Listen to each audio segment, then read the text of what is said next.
What's up, everyone? Thank you so much for checking out this video here on Show Style and Spirit. I am Ebony, of course.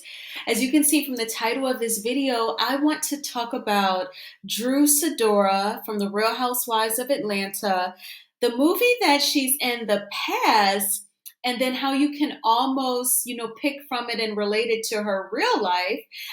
That's why Bravo named the season finale Art Imitates Life. So before we dig in deep, because there are a few things that I want to talk about with you all, I ask that you please hit the like button on this video. You know that it helps bloggers when you hit the like button here on YouTube, because then YouTube will recommend this video to more people who have similar interests. Also, if you have not already done so, please subscribe to Show Style and Spirit. I would love to have you. So, okay, y'all, let's jump right on in. So, if you have Peacock, it is the best $6 a month that you will ever spend. It was $5, and then in recent weeks, I noticed that it went up to $5.99. I just happened to see it by mistake, but it's still worth it because you can binge watch all of the old Real Housewives seasons for all of the shows. They even get some movies immediately after they leave the theater, like the latest Fast and the Furious is on Peacock, along with a lot of the other Fast and the Furious movies. They have all sorts of stuff, so definitely check it out. And the movie The Past is on Peacock.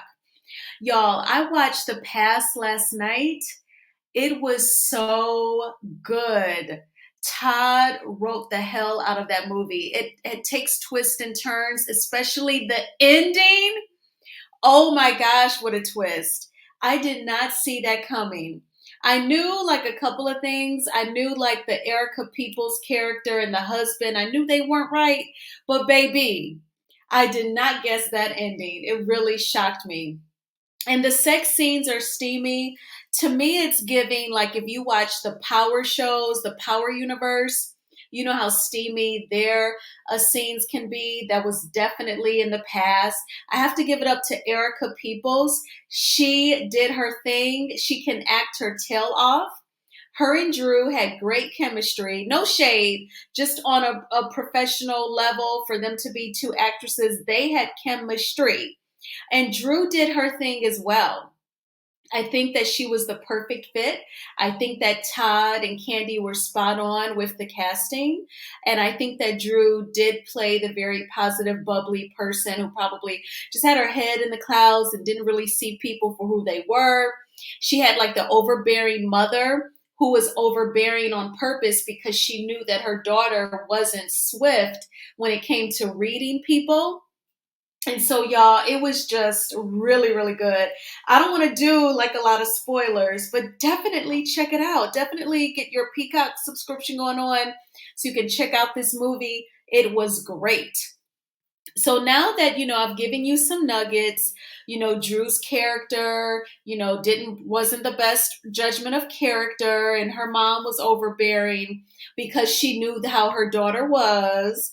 So now let's just move on to her real life marriage, okay? And when I say that about the mom in the movie, I'm not saying that Drew's real life mom is overbearing. I'm making the point that Drew's character in the movie did not have a strong judgment of character. So, okay, so with that being said, this Negro here, Ralph Pittman, he's a prime example of a few different things. Number one, Drew, be happy that you get to start this new chapter without him, because his manipulation of your mind and trying to get you to question your judgment, it is disturbing and annoying to watch. It's very triggering. And how dare he? The reason why I have, annoying, thirsty Courtney in the top right corner is because, Drew didn't like it that Courtney called her the B word. I guess Drew is thinking, if we're supposed to be cousins, why would you call me a B word? Now, Courtney actually denied it, but then the cameras were rolling and they caught her in a side conversation when they were talking about something, some of the girls, and she said, and this B says this, Now, from Courtney's perspective, she was just saying it just to be like talking and not really saying that Drew is a B word, but referencing her. And I talked about this when I did my video about Funky Dineva, how like when I was younger, and I was definitely more rigid and like, a prude. And I would watch reality TV, and when females would call each other B words, I would think, why do they do that? And now I'm like, I'm desensitized. It doesn't really bother me as much. I don't even have those thoughts. So in this example, I actually kind of feel like Drew is making a really big deal about it. Oh my gosh. But when Drew tried to bring this up to Ralph, he was like, I don't think that's a big deal. I'm still cool with her. And Drew was like, what are you saying? If somebody ain't cool with you, they ain't cool with me. Now, that part, I do feel like Drew is right, just on a very basic level, regardless of who it is that is Courtney and what the problem is. But yeah, if y'all are supposed to be one unit, one flesh, however you want to say it, if Drew has a problem with someone, I do feel like the spouse should have a problem with them as well. And then Ralph actually says to her during this season finale episode, well, what has Courtney said offensive that was to me? So they are totally disconnected at this point. He doesn't have Drew's back. He doesn't care that they're married and that Drew takes issue with Courtney. He's like, well, that sounds like a you problem pretty much. And Ralph is going to remain cool with her. Now, some people think that they ain't even cousins. And at first, I was believing them because why lie? And now I'm starting to think that they're not related. I don't think they're related, y'all. Because, I mean, Drew didn't know nothing about her, and we hadn't seen her earlier. It just seems strange. Do y'all think that Ralph and Courtney are really cousins? I don't think so no more. The guy in the lower right corner, he's their therapist. And he doesn't really call Ralph out when he says something disturbing, but the therapist's facial expressions will say it all. He'll even look at Drew, almost saying like, what the did he just say that? That's what I get. There was even an earlier episode a few weeks back where just Drew went to therapy. And the therapist asked a question that I thought was kind of strange. He almost asked her, almost like in a roundabout way, like, if this marriage doesn't work, how are you going to feel? What are you going to do? And I mean, I remember like the first time I ever went to therapy, my mom, she had Alzheimer's and it was just like really bad. Any medication that they gave her, she would get that one rare reaction, and she was always in and out of the hospital. And then they had her on steroids, saying that the steroids would make the medicine work better. And it was just very stressful. And I can remember my therapist saying, you just want to make sure that you're dealing with reality and dealing with the truth, because I want you to be able to handle things. He was explaining the why behind him talking that way. And I do feel like Drew's therapist, he was trying to take that approach with her as well. But I also kind of feel like Drew's therapist kind of sends her signals to let her know, like, your marriage isn't going to end. Your marriage isn't going to last. It's going to end. And I think that he was trying to send her signals for her to get it, but I don't think she was totally getting it. So I just thought that was interesting. I definitely wanted to show him in these visuals. So y'all, okay, here we go. Let's get to what we got here. So I'm going to go back to the first slide very, very briefly. I made a video about this some weeks back. I pointed out that, Erica Peoples, who is to the left with the short haircut, she actually is friends with Ty Young, the former WNBA player who also dated Mimi Foss from Love and Hip Hop Atlanta. So Erica Peoples is good friends with Ty Young, who allegedly is now dating Drew Sidora. And in my video, I said, like, if you follow Ty Young, you know that when she goes out to California, she always kicks it with Erica Peoples and her brother, Anton, Erica's brother. They are definitely close. What's so funny is I went to Ty's page recently and she has like totally scrubbed any hint of her always hanging out with Erica and Erica's brother Anton. So I would definitely say that she's private and she doesn't want the blogs to connect any sort of dots. But Drew already said it in her confessional that she met Ty through Erica Peoples, her co-star in the past. Candy also said in her confessional that Drew met Ty on the set of The Past. Now, what the streets are saying is Manetta this is streets, let me say that. She said that because Manetta is in the past too, y'all. She plays somebody's lawyer. I'm just gonna say that.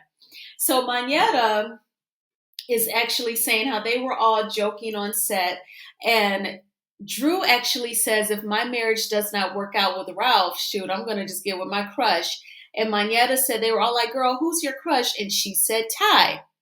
Now, then it has been said that, after Drew was saying how she's got, this crush on Ty, next thing you know, Erica Peoples must have told Ty because then Ty arrives on set. Now, remember Courtney in this season finale episode in her confessional, she was saying that Drew visits Ty in Texas. So although Ty is retired from the WNBA, she does play in like other minor, I guess, female basketball leagues. And so she does play out there because we even saw in the previews for the reunion where Drew acknowledged that she's gone out to Texas to her games. Okay. So y'all, look at the bottom two photos. So in the season finale episode, if you look to the bottom right, Marlo was saying that, Ralph just had like a 40th birthday party and Ty was there with Drew. And then like Ty was definitely there because to the picture to the left of that, I found this online because I remember seeing this early this year when the rumor first hit that Drew and Ty were kicking it. And this purple outfit that's got the cutouts, that is the night of Ralph's birthday party. Now, Drew, I get that Ralph's a butthole. He's definitely a gaslighter, manipulator. But girl, you don't bring your side piece to the husband's birthday party. Oh my gosh. The boss, okay? Or the vajayjay, okay? That you gotta have to do that. So Ralph, in his confessional, he would not confirm the details of Drew and Ty's so-called friendship. He didn't want to say anything on camera because I guess he's trying to hold his cards for when they play in court. You know what I'm saying?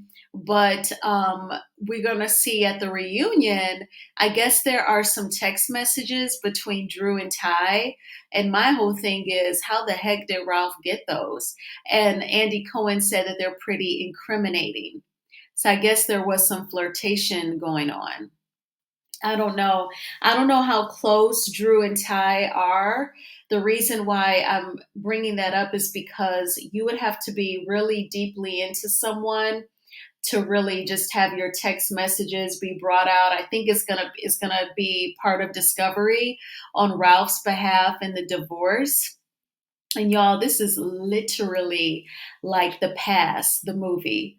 And I'm just trying to you know what I'm saying, grab your hand and take y'all on a ride, you know what I'm saying, without showing you everything on the ride because I don't want to give the movie away. But yeah, definitely check out the movie.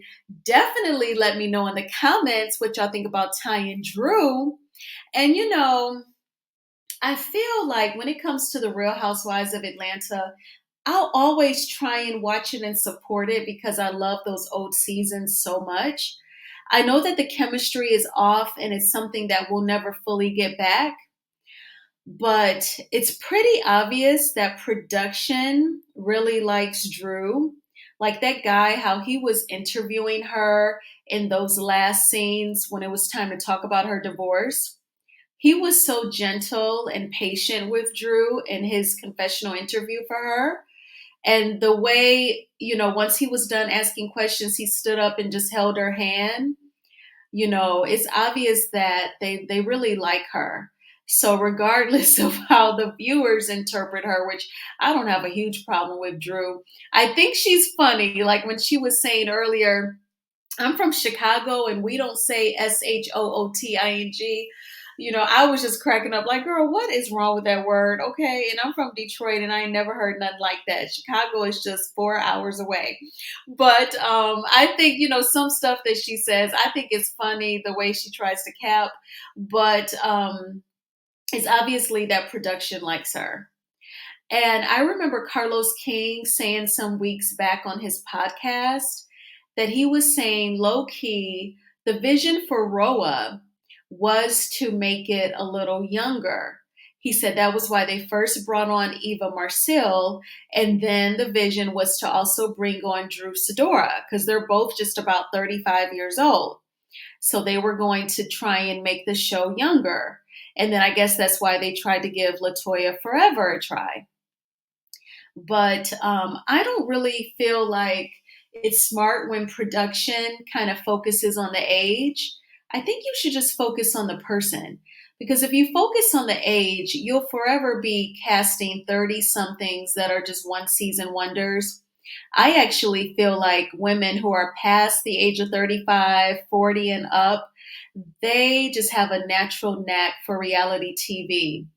The Kenya Moores, even the Sherrays, the Karen Hugers, that more seasoned woman, I just feel like they make reality TV.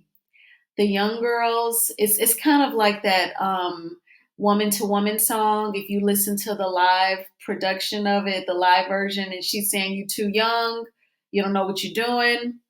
That's how I think it is with reality TV. But anyway, y'all, definitely I thank you for checking out this video. It means so much to me. Please hit the like button and please subscribe if you have not already done so.